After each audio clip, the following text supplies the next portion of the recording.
Hello and welcome to this here programme called The River. For today we're down on the farm. What is wrong? What is wrong with you? I'm dressed as a cow. Yes? Yeah, where do I always get the raw deal? I always have to dress up. What do you mean dress up? You think I wear this every day? Yeah, I look silly. No, you don't look silly. No, you don't look silly. Why do I always have to dress up? Well, today you're dressed as a cow because every time I tell you something, it goes in one ear and out the other. Out the other. Anyway, roll the titles. Welcome to the river.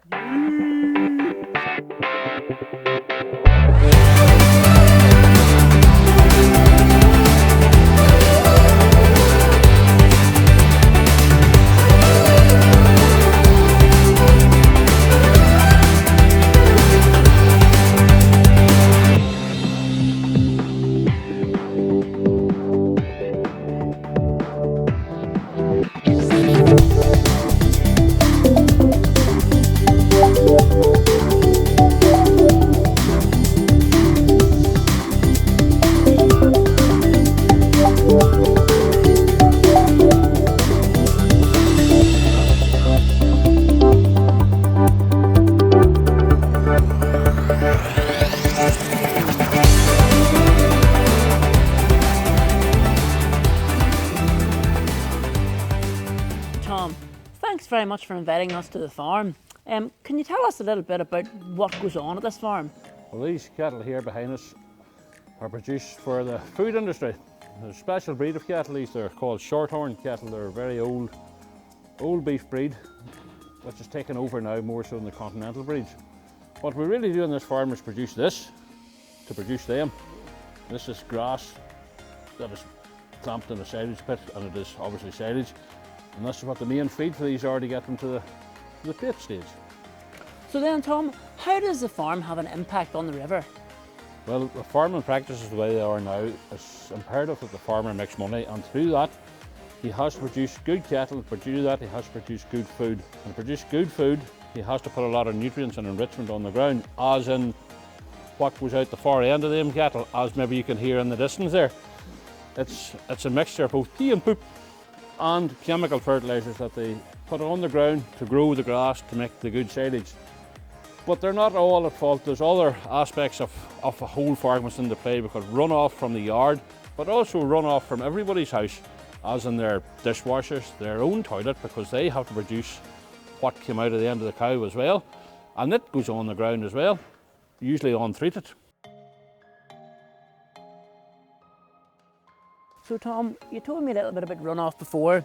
Can you explain it in a bit more detail? Well, runoff from farmyards and farming practices, really, you can see the shape of the valley here. Everything you put on these fields is automatically going to end up in the river, no matter how well you do it. The way we can mitigate from doing these things is to fence the river, which we done on the far side a few years ago, and plant it, but we never got around to planting that wee bit over there, but that has to be done yet. But you can see the difference in this side where it hasn't been planted. The bank's unstable. Everything he puts in this field here is ending up straight down into the river. We need to get more trees along the river. We need to create buffer strips, as we call them. Trees will soak up all the nutrients that's running down this here and stop it getting into the watercourse, or stop most of it. So that's, unfortunately, say the poor river is always at the bottom of the what would you call it, the hills, the valleys. So they're going to get everything that goes on. And all the farmyards seem to be on the top of the hills too. So anything that happens up there, just in the yard itself, like dirty water and anything, naturally makes its way down and into the river too. Tom, I noticed like a station over there on the side of the bank. What's that all about? Yes, this is one put in by Ofway there, actually monitoring runoff from the farmyard up there, so it'll be interesting to see what results they get out of that.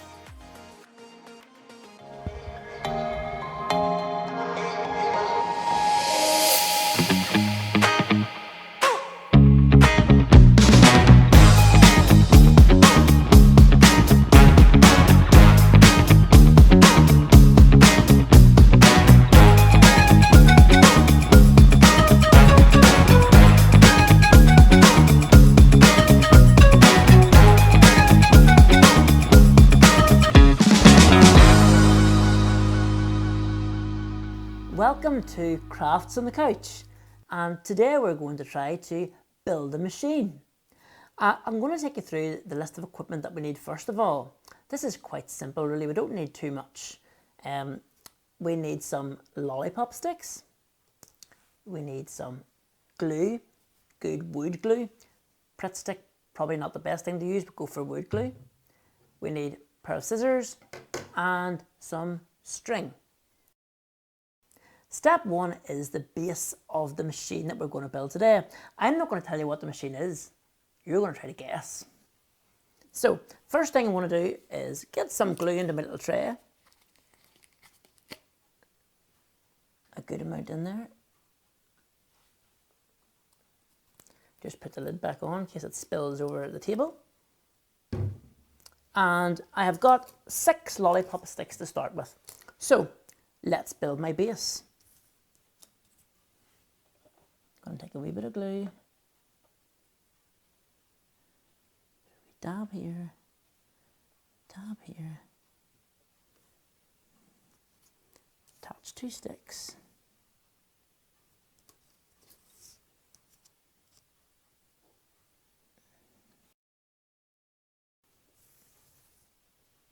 And there we have it, the completed version of our base. The next thing we're going to look at is making the structures to keep the machine sturdy. This is quite simple. We're going to start off with 5 lollipop sticks.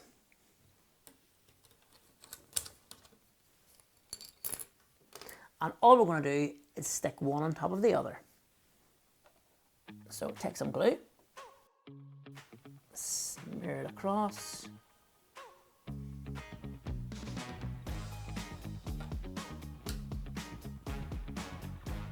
And hold it down. So here are the support structures. There are 4 of them in total. And now you're going to see how we attach them to the base. So quite simple again. Take some nice glue and smear it across.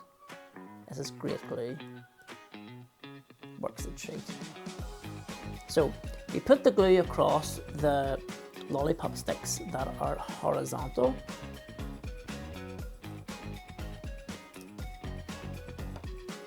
And then I take my bunch of lollipop sticks. I have 2 that are consisting of 5 lollipop sticks and 2 of 4. So the 2 of 4 go on top of this one to make 5.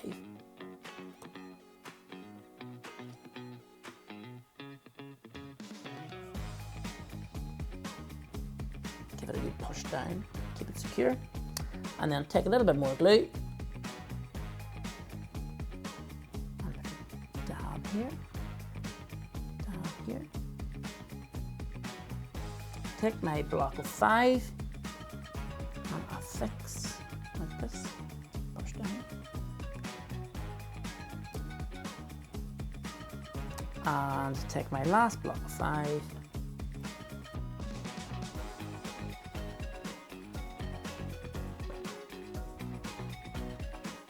and push down.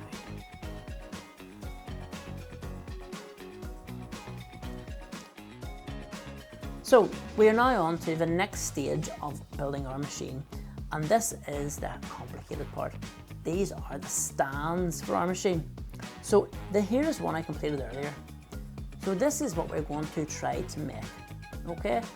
Again, it's just lollipop sticks glued together, and this time there are little spools, wooden spools that are attached to each end, okay? So we've got more lollipop sticks. And all we want to do is attach some of them together. So I'm going to take some glue and put a little bit of glue on each end. Take a stick, attach one at that end, attach another at the opposite end, and we attach one more.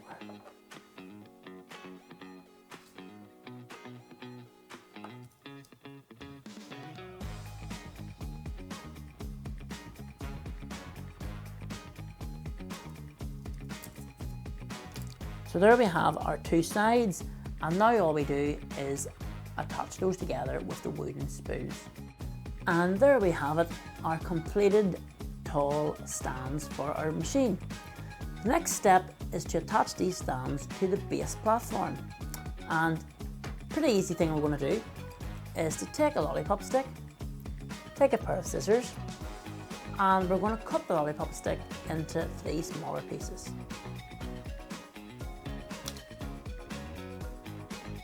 One,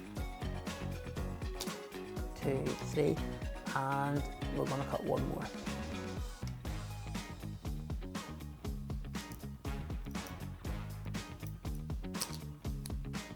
Push it down.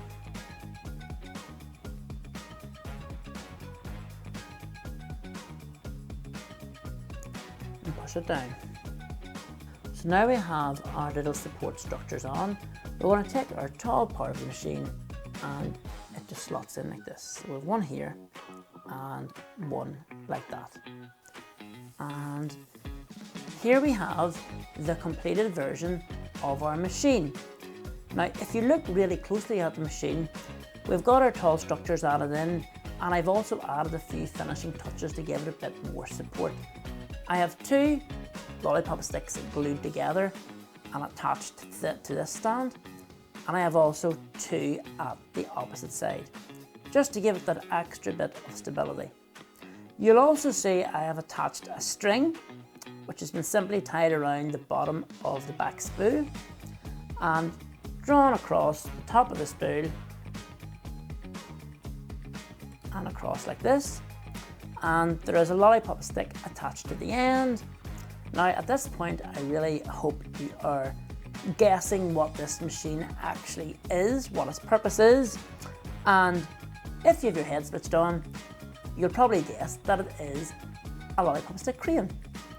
And if we move the back support, the nice bit of string should move up and down, just like the same action that a crane would make. Now you can play with this and you can add more lollipop sticks. This is just a simple example. You can create your own crane, have your own ideas, your own invention, and have a go at it. It's fun.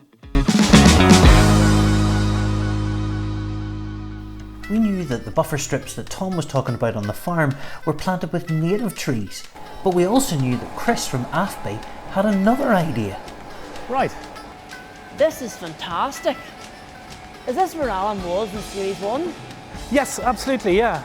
Yes, we call this the energy conversion room, essentially, where we convert bioenergy into usable energy. So tell me what's going on in here.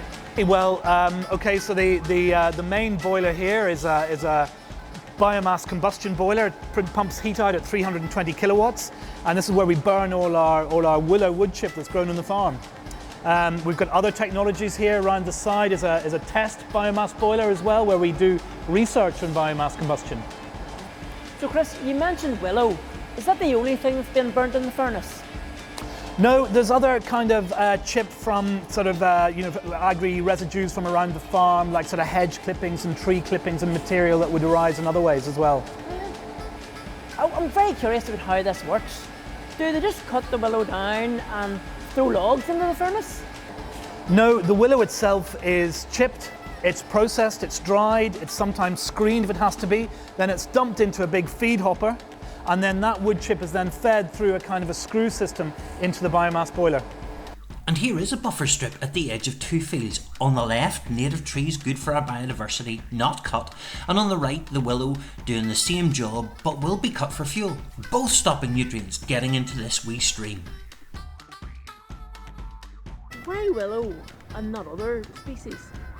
Yeah, actually there's quite a good few reasons why we concentrate on willows, and I suppose the first reason is willows are really thirsty trees. They like a lot of water. So if we plant them like this, they will do a really good job at sucking the water out of the ground and using that nutrient in the soil as well, and protecting any waterways downstream from it.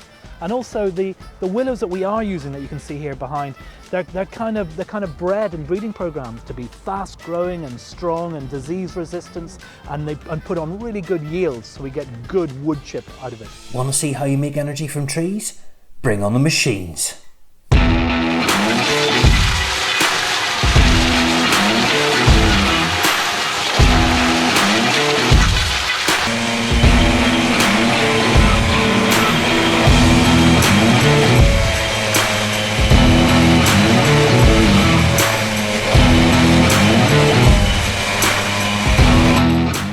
This is a really clever process.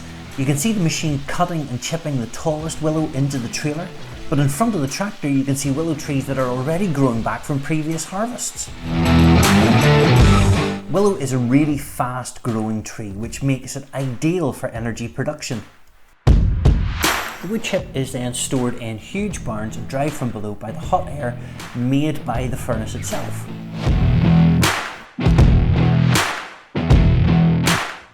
James then takes the big JCB loader and loads the chips into the hopper.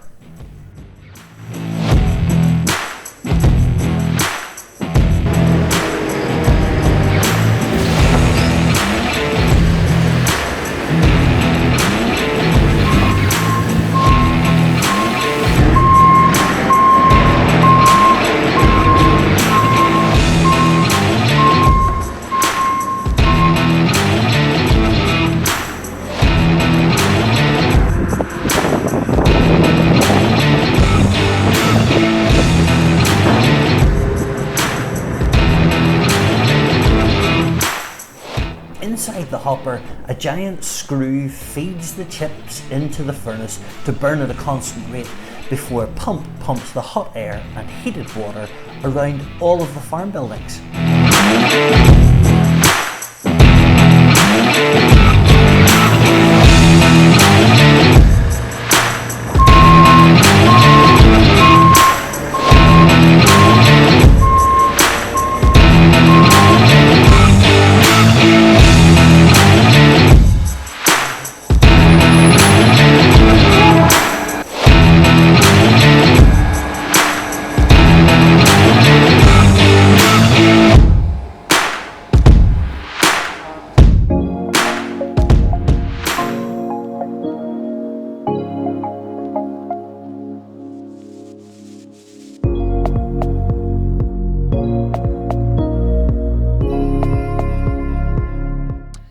So Julie, here we are. Where exactly are we and why have you brought me here?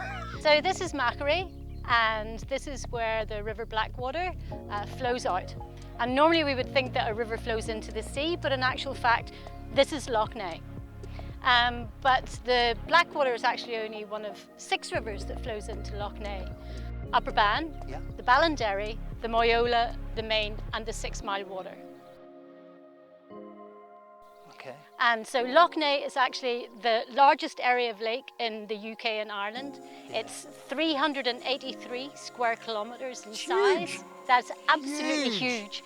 And in actual fact, I think it's the equivalent of something like 9 million Olympic swimming pools in volume.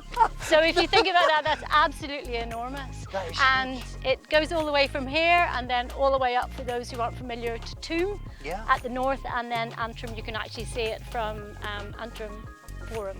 We're here today to look at the impact that these rivers flowing into the lake can have on the lake, because all of these rivers flow through mainly agricultural land, and the management of these agricultural lands with slurry and fertilizers.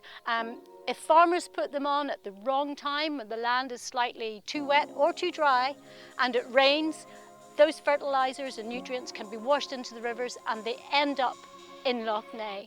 So this is a big sink for all of those nutrients.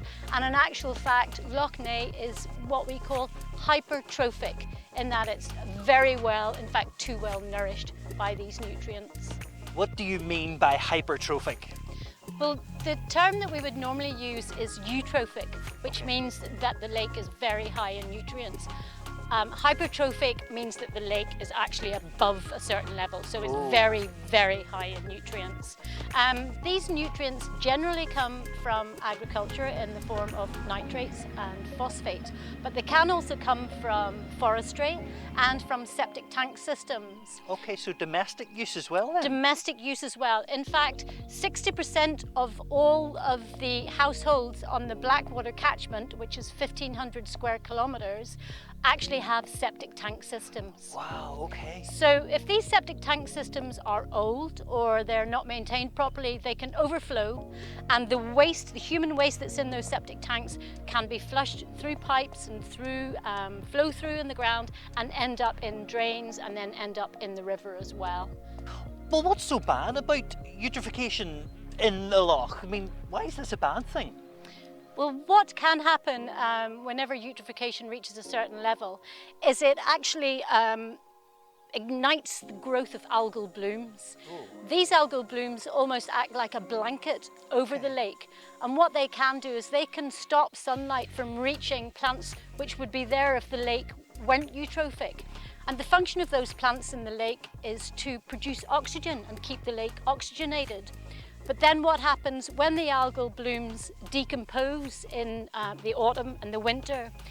That happens by bacterial action. So these little bacteria go in and they decompose and break down the algae. But to do that, they take oxygen from the water.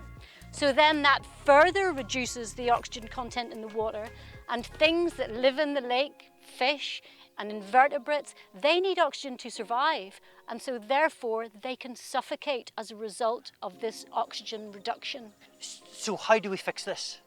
You know, this sounds really serious. So what do we do? What can we do? It's to do with management in the catchment, really. This lake drains nearly 40% of the whole of Northern Ireland, with the 6 rivers that are flowing into it.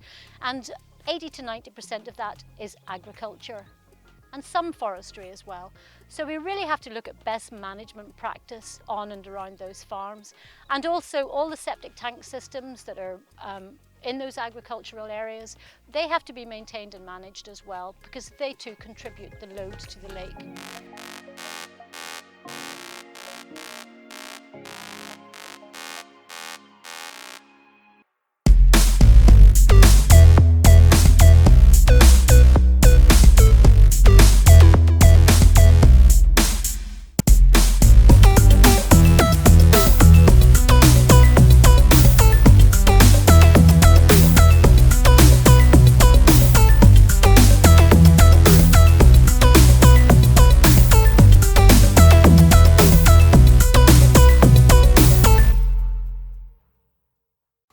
Hello and welcome to Science in the Kitchen. You're right there, Stephen, you got enough PPE on?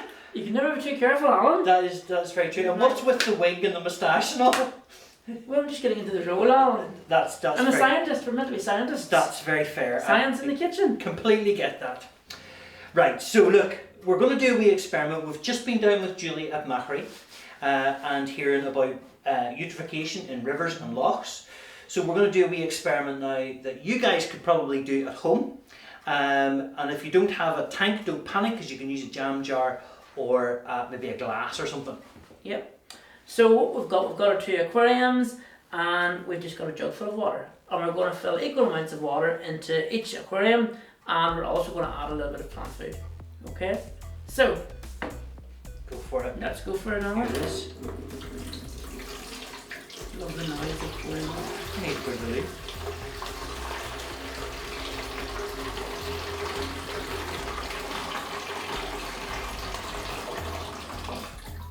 Okay. Good. Looks even, Alan, doesn't it? It does, yeah. And we're just going to add a spoonful of our special plant food. Uh-huh. Just going to pour it in here. Probably better to get an adult to do that, Stephen, I would have thought. Yes, that's a very good idea, Alan. Yeah, we'll get an adult to do that at home. Because that stuff can stain your fingers. Now, Well, what's the point of putting plant food in there? Well, the plant food is to represent all those nasty pesticides and fertilizers and chemicals that sometimes are applied to fields and sometimes find their way to the river. Oh, okay. So, what we're going to do is place our 2 aquariums near light, near a window, Okay. and I think we should maybe leave for about a week, Okay. come back and see if anything's happened. Great. Okay? Well, if we put them up here under this window, Yeah. because it's bright and sunny, if you set yours up at that window there. Excellent. Back in a week then. There we have it, back in a week, Alan. 1 week later, 1 week later, 1 week later, 1 week. So 1 week on and we're back in the kitchen. And Stephen, give us a wee bit of an update. What did we do? Well, Alan, the last time we had 2 aquariums. Yep. And we filled them with equal amounts of water. And one aquarium we just left water, but the other we added in some plant food. Did you just say plant food? Oh, it's just silly moustache. Take the moustache off. Plant food. Plant food. Plant food. Plant food in one, water in the other. Right, can we go and get them and see what's happening? Let's have a look.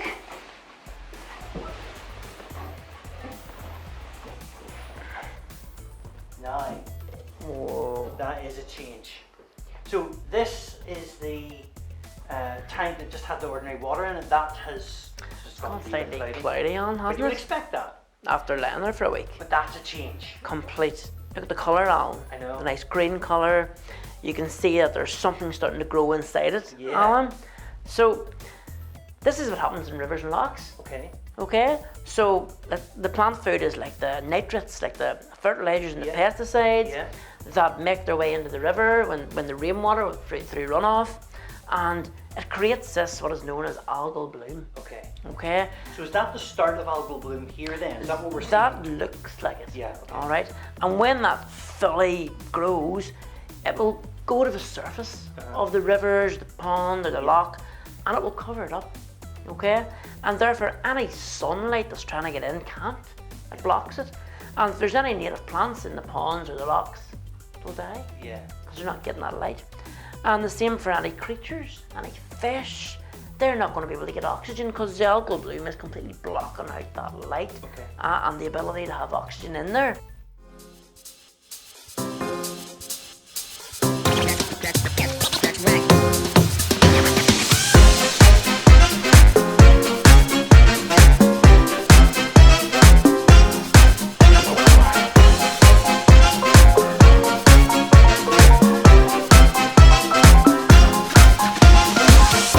Back in the kitchen. I've just washed my hands. I have all my gear together because we're going to make something else in our cookery. We're going to make smoothies because today we're talking about how important farms are to us. So I've got some milk brought to us by our local dairy farmers, and also some ice cream from our dairy farmers, some fruit. I've got some strawberries and some blueberries from our fruit growers, but I've got some bananas which don't come from a farm in Northern Ireland. They come from the other side of the world. We've imported those, but they are important to our smoothies today, so I thought I'd use them.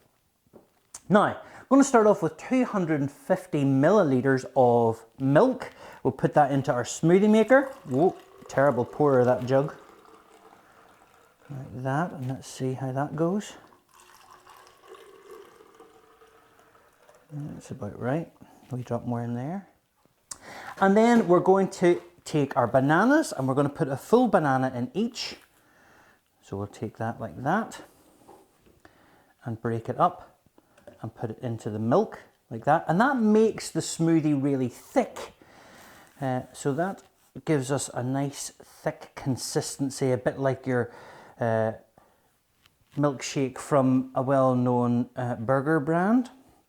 And then we'll put that in there like that into the second one. Okay, so now we're going to put in a scoop of ice cream, which is really bad, but it makes it taste so lovely. So 1 scoop of ice cream, like so, in there, and 1 scoop of ice cream in there, like so. Lovely. And then we can choose what fruits we are going to put in, and this is giving it our proper flavour now. So I'm going to do 1 strawberry one, and I'm going to do 1 blueberry one.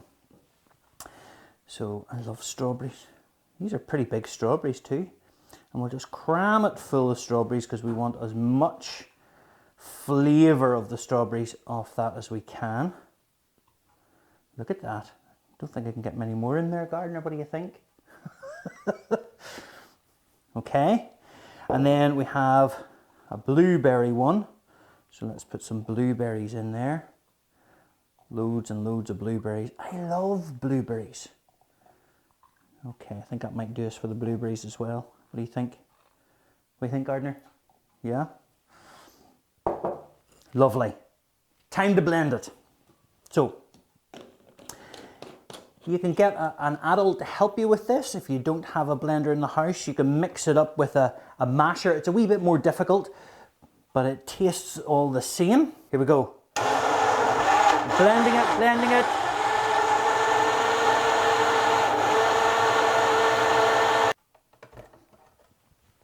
Okay, so that's the first one. This is the strawberry one. Stephen, do you want to taste this? Heck yes, Alyn. Okay, so here's the strawberry. Look at that. See how thick it is with that banana in it? Okay. Right, Stephen, you try that first. There you go, boyo.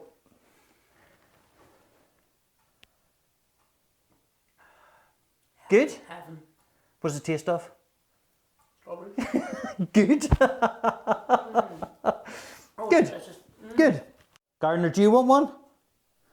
Yes? Oh, yes. Good man. That's the way. There you go, sir. What do you think? Okay, let's try the blueberry one. And nobody see the colour of this.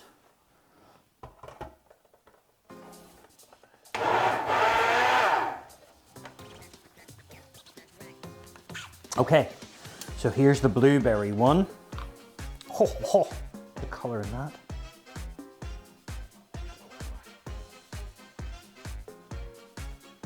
Nice.